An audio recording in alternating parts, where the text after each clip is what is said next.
రాదు. దేవుని వద్ద ఏది అంత సులభంగా దొరకదండి. చాలా ప్రయాసపడాలి.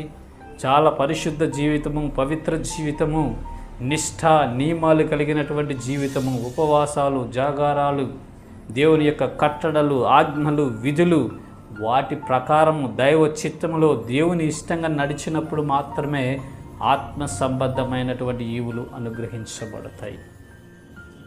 ఏదో ఒకరోజు పనిచేస్తే ఒక 1000 రూపాయలు వచ్చినట్లు ఉండదు దేవుని దగ్గర. మన ప్రవర్తన, మన మాట, చూపు, ఆలోచన, మన సమస్త విధానం మార్పు చెందాలి, మారాలి.